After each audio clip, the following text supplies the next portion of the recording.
Guys guys guys, এখানে আজকে মাছ, এখানে ফুলকপি আছে, আর সুন্দর করে আজকে রান্না হবে।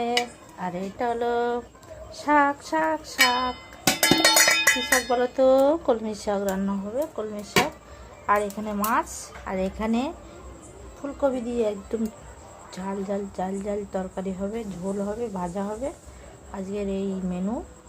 অবশ্যই একটা লাইক কমেন্ট করে দিও। আর এই ফোনটা এতটা ডিস্টার্ব কী বলবো। আর চোখে ব্যথা, আর ঘুম হয়নি, যার জন্য শরীরটা অনেকটা দুর্বল।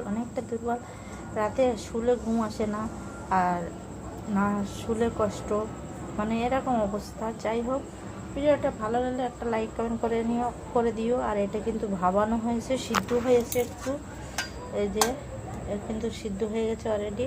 ভাবিয়ে জলটা ফেলে দিলে গন্ধটা চলে যায়। এইভাবে করে তারপরে কষিয়ে রান্না করি।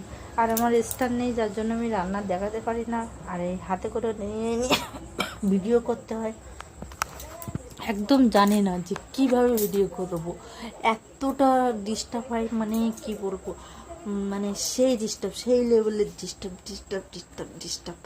আর একটু সেন্ট মেখে নিলাম গায়ে, চান করলাম, তাই একটু সেন্ট মেখে রান্না করতে চলে আসলাম, কিছু করার নেই। আর চোখে অনেকটা ঘুম, বরটা চিল্লাবিল্লি করছিল আমার দাদার সাথে, মানে কথা বলছিল, মানে মানে মানে অন্য সম্বন্ধে কথা বলছিল। যাই হোক, আর চিল্লিয়ে আমাকে তুলেছে, আর আমাকে রান্নাই করতে হবে, কিছু করার নেই। Bye bye, tata. ভালো লাগলে একটা লাইক কমেন্ট অবশ্যই করে দিও। আর বাই, টাটা।